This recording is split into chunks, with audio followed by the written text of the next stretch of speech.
Regional Secretary of Nagan Raya Regency Ardi Marta invite Kecil throughout Nagan Raya Regency to make vaccination successful as an effort to protect the community from the dangers of being exposed to COVID-19.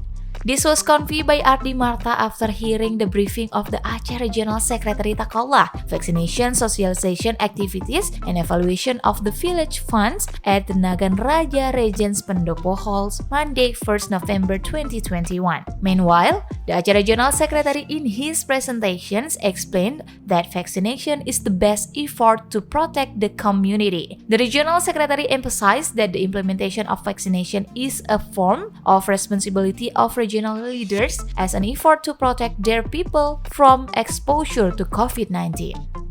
Therefore, the Kecil are encouraged to continue to socialize health protocols and make the COVID-19 vaccination movement a success. Meanwhile, regarding the village fund, Takallah appealed to all Kecil in Nagan Raya to find the development of the village fund pace first in 2022.